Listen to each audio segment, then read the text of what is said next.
What's going on, guys? Stephan here. Hope everyone's doing well. In this video, I'm going to be showing you how to create a drop-down menu using a UI table view. So this is what it's going to look like. We're going to hit select color. Our drop-down menu is going to appear. Then we're going to be able to click on each one of these items and have it perform some action, which as you can see is changing the color of this view we have down here. And whenever we hit this, it's going to collapse our drop-down menu.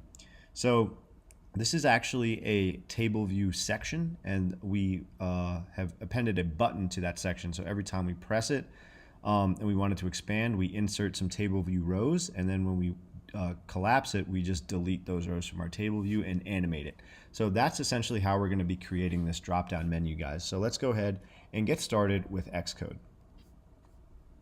So I have Xcode open here. Select single view app. Next. Drop-down menu tutorial is what I'm going to call it. Create.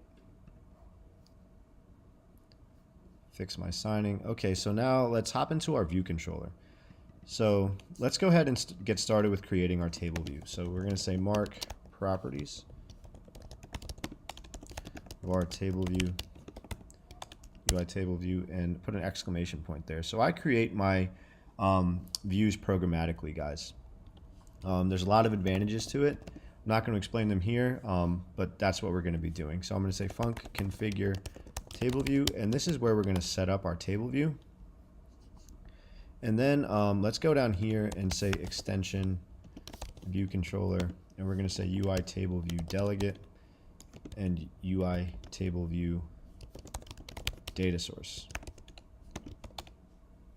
And we're going to implement these protocol methods or delegate methods before we get started. So right now we're just going to say return 0. Let me get out of this.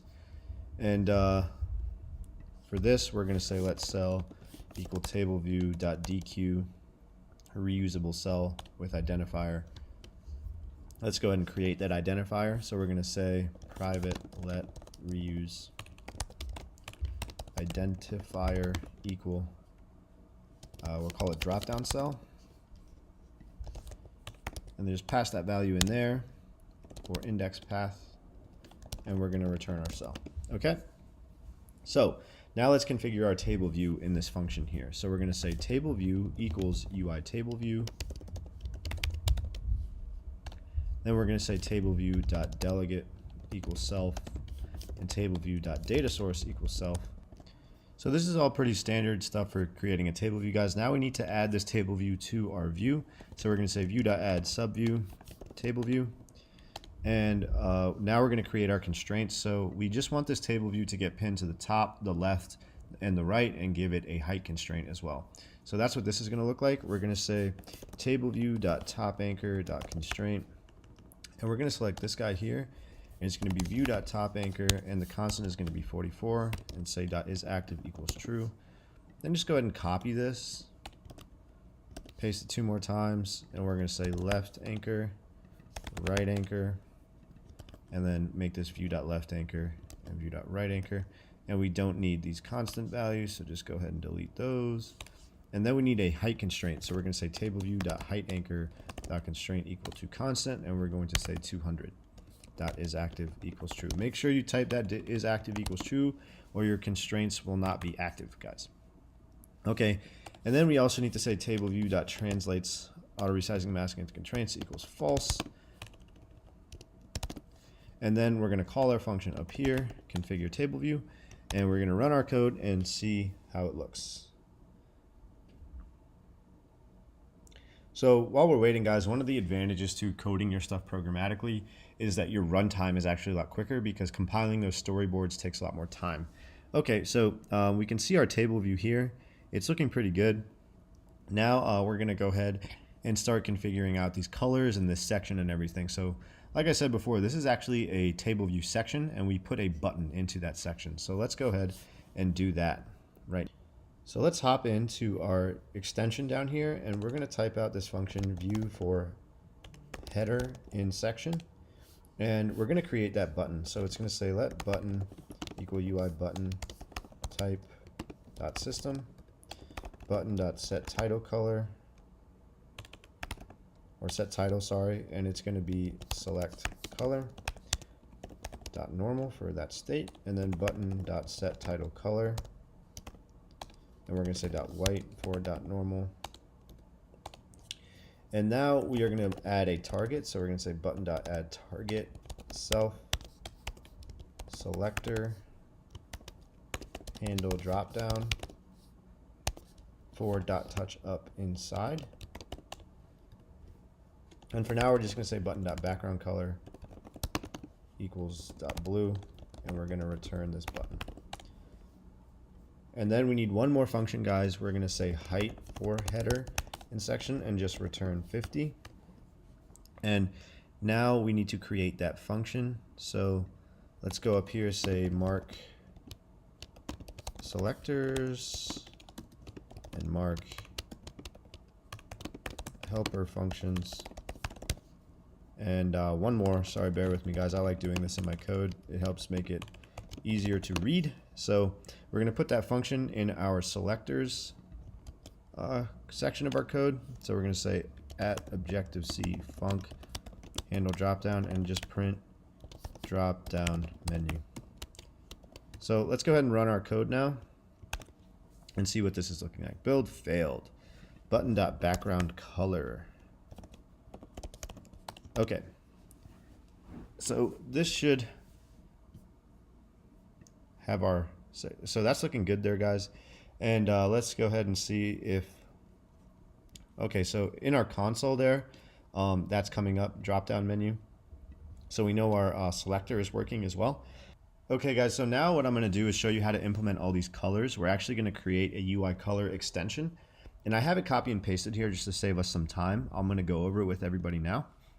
So just go ahead and go above your view controller class and type out extension UI color, and just go ahead and type out all these functions. So this is going to be a function that helps us just use red, green, blue values to return a color. And then we're going to use that function here in each one of these little methods we've created. So the blue for our section is going to return this UI color.rgb function that we set up here. And these are the RGB values. And then these are going to be the values of the cells we're going to create. So just go ahead and pause the video, guys, and just go ahead and type out this UI color extension. You can also just get it from the source code that I'm going to be linking in the description to this video. So now what we can do is go back to our section, and we can say background color equals UI color dot blue, just like this. And that's going to give us that nice blue color for our section. And we want to make this bold as well. So button dot title label dot font equals UI font dot bold system font of size, and just say 14. Okay. So now we're going to create our table view cell. So go up to this drop down menu tutorial folder or whatever you named your project. Select new file, Swift file, next, and call this drop down cell. Hit create. And we're just going to say import UI kit, and we are going to say class drop down cell, which is going to be a UI table view cell, and we're going to say init, then say super.init style reuse identifier, and it's going to ask us to implement this guy here. And we're just going to create a title label here, guys. So we're going to say var or let title label colon UI label equal this, and label dot text, or sorry, let label equal UI label, return that label, put our open and close parentheses down at the bottom, label dot font equals UI font dot system font of size 14, and label dot text color equals dot white. Okay, now we need to add that to our subview. So I'll explain what we're doing here in a second, guys. We're going to add that title label. We're going to say title label dot translates equals false, and then title label dot center x anchor dot constraint. Select this option. Say center x anchor dot is active equals true.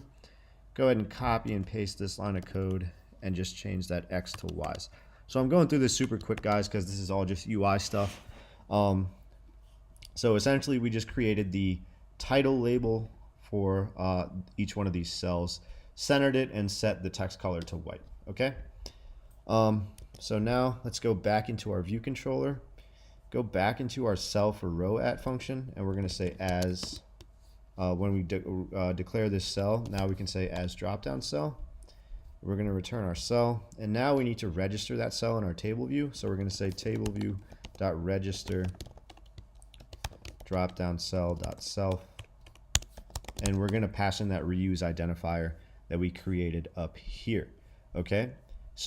Okay guys, so now the next step, we are actually going to create an enumeration that is going to help us link an action to each one of these cells, a color, and a title label, right? So it might sound kind of confusing, but once we complete it, it's going to make sense, I promise. So we're going to say enum, and we're going to call this colors, and it's going to conform to our integer protocol and our case iterable protocol. And I will explain all of this in just a second. So we're going to say case purple, case pink, case teal. Okay, and we actually now need to create a description variable that's going to be a string, and we're going to switch through our enum and pass in a string. Return a string for each one of these cases, and we're going to see how all this is used in a second. So go ahead and hit fix there to implement all our cases. And then just go ahead and copy this, paste this down here, and say color. And this is going to be a UI color, and it's going to be the same stuff. So here we're going to say return purple, return pink, and return teal. Okay, so that's going to be the description for each one of our cases. And now we need to return the color for each one. So we're going to say return UI color.purple, and make sure you put these open close parentheses. And again, these are the values we created up here in our extension. So this is helpful because whenever we want this purple color, we can just call that method instead of having to type out the red, green, blue values each time. And we're going to do the same thing for pink and teal. Just replace these with pink and teal. Okay, so how the heck do we use this enum, right? So it's actually going to be really cool.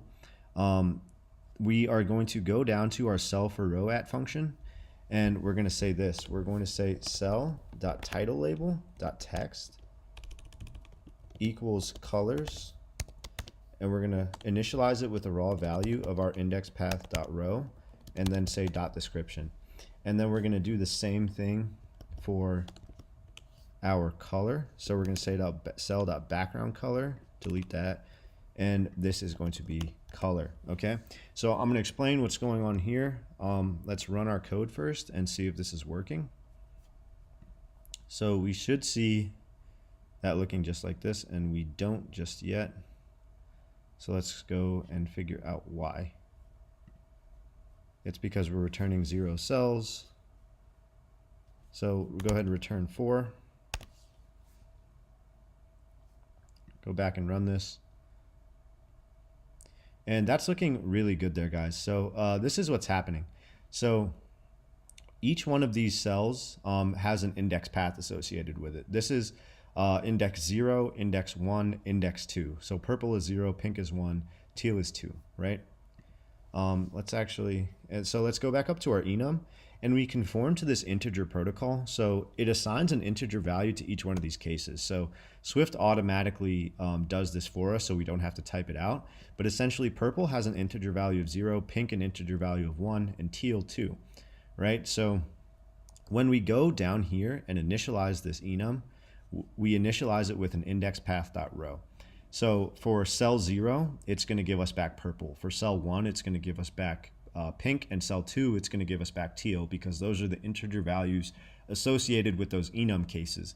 And then we created this description variable and this color variable, and did a switch through our enum. So whenever it's purple, our description is going to be purple, and so on and so forth. And it works the same way for the colors.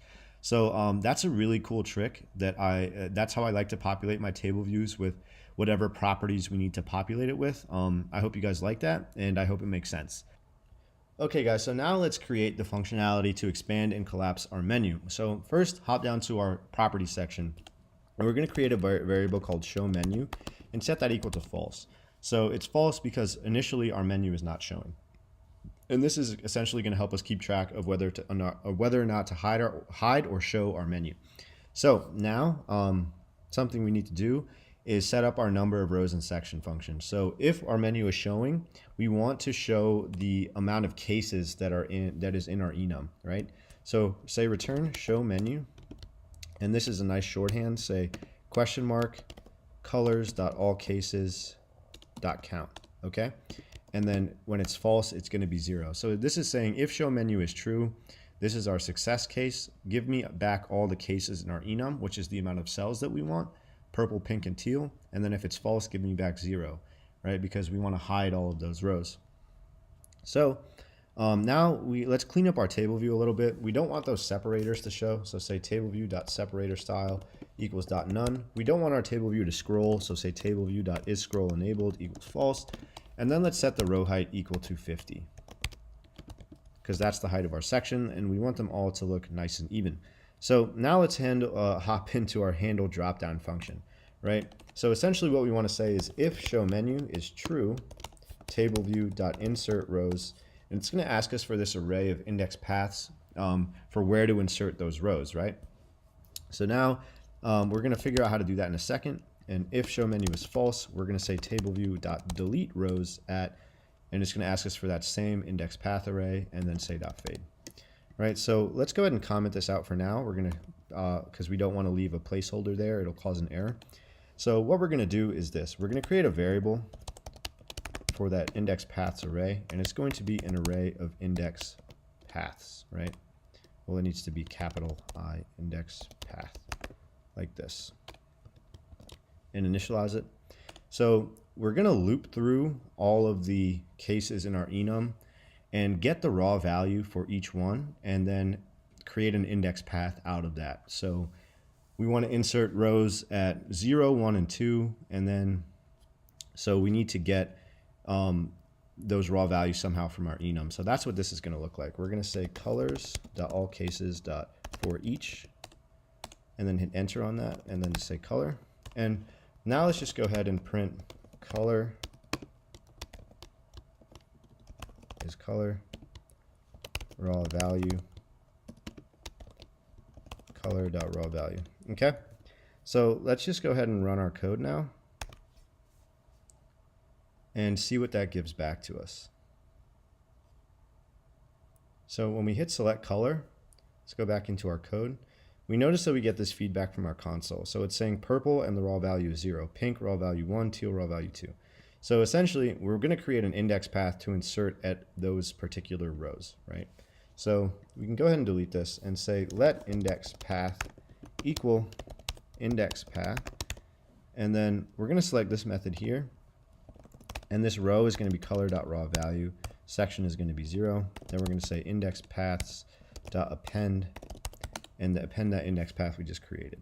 Now we can go ahead and uncomment this stuff and pass in that index paths array for each one. Okay, and something else we need to do before this is going to work is we need to toggle this show menu value back and forth between true and false every time we hit this button. So that's going to be pretty easy. All we need to do is say show menu equals the opposite of show menu. So initially it's false, so when we hit this button, it's going to change show menu to true. It's going to run through and create all those index paths that we need. And then show menu is going to be true. So it's going to say insert rows at that index path, at those index paths, sorry. And then it's going to go down here and say show menu is true. So give us back 3 rows, right? Because that's the count of our enum, right? So this is convenient, guys, because if we were to add cases to this enum, we wouldn't have to go back down to this function and change that variable. So this is a much better programming practice to implement here. So let's go ahead and run our code and see if this is working.